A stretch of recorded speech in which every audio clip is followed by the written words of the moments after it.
me about a time where your quick thinking probably saved your life. I'll go first. 2 years ago, I was walking my dog at the park, and a man approached me and asked to take a picture of her. And I said yes, because why not? It's a picture of a dog. So he starts taking a picture of my dog, and then I realized that he was like holding up her collar, and then it hit me. My address is on that collar. He's not taking a picture of my dog, he's taking a picture of my address. So I told him that I actually didn't feel comfortable with him having a picture of my dog, and I asked him to delete it. So he deletes it and then like starts walking away really fast. And I was like, "Excuse me, sir, no, could you also go into your deleted album and delete it from there?"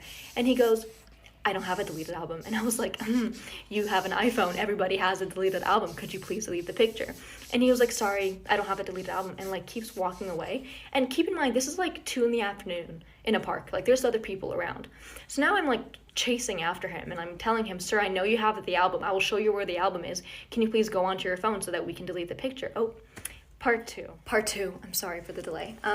So I'm still chasing after him, and people at the park are like starting to look at us now because I'm chasing after him and I'm telling him to stop walking. And so he stops, and I tell him again to delete the photo from the deleted album, and he goes, "I don't have a deleted album." And I was like, "Yes, you do. Everybody does. It'll take 10 seconds. And he goes, "Fine." And he like goes in his phone and does something for a second. He goes, "There, it's gone." And I was like, "Could I see the deleted album just to make sure it's gone?" And he goes, "No, you can't look at my phone." And I was like, "I don't want to look at your phone. I just want to see the album just to make sure the picture is gone. That's it." And he goes, "No, you're not going to look at my phone." And I was like, "Sir, I'm not going to stop and I'm not going to leave until you show me the album. So please just show me the album so we can be done with this." So he shows me the album. The picture was still there. So I made him delete it in front of my eyes. What if I hadn't noticed that he took a picture of my address? And what if I went home that day and, that night when I took my dog out to pee, he was outside waiting for me? I mean...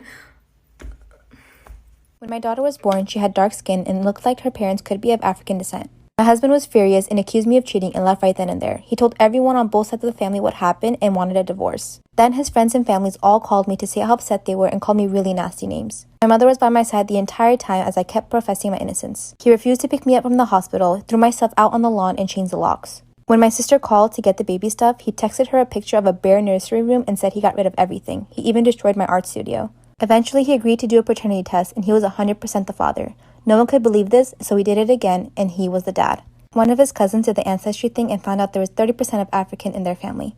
This made Jim's paternal great-grandmother admit to having an affair around the same time Jim's grandfather was born, and because he could pass as hers, she just assumed her husband was the father. Since then, he's been reaching out and everyone has come to apologize. I told him I needed time, and he asked to see the baby, and I let him, but I'm too afraid to physically hand her to him. I've never cheated and have been 100% innocent all this time. Am I the asshole for not wanting to give him a second chance? Storytime of how I caught my teacher and my best friend doing the dirty. So everything was fine up until the middle of the year when she started acting really strange, and so did he. So at the time, I was 13 and she was 14. And I'm pretty sure my teacher was in his mid-20s or 30s. So basically, she's the type of girl who literally hates school and would do anything to get out of class. Then I noticed her getting early to class and not leaving until everybody else left. Then I started paying a little more attention, and he would always walk by her desk and slip her notes and candy and just weird stuff, and it was really, really strange to me. He also moved to her desk right next to his, which his was all the way in the back left corner of the classroom. He would also always make jokes with her, which I didn't really understand until I found out they were sleeping together. So on Friday, my mom messaged her parents asking if they could pick me up Monday because my parents were going out of town that weekend and I hated riding the bus. Well, I'm guessing she didn't know that I was going home with her Monday. So that Monday, I got into her mom's car and I asked her mom where she was. Her mom said that she was failing math and her math teacher offered to tutor her. This teacher was also brand new. Here's part 2 of how I found out my best friend was sleeping with our teacher. So continuing on with the story, I told her mom that I've never seen him tutor somebody before. Plus, she told me her grades were sky high in that class.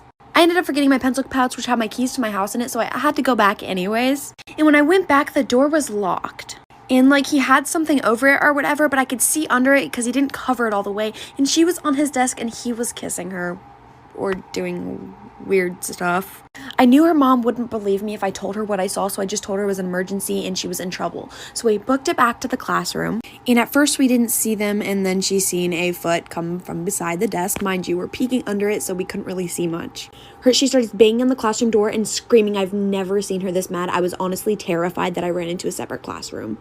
The teacher to this day, I'm pretty sure he's still in jail, and she is still homeschooled and grounded with no phone. We found out that he was married with 4 kids. Well, was married.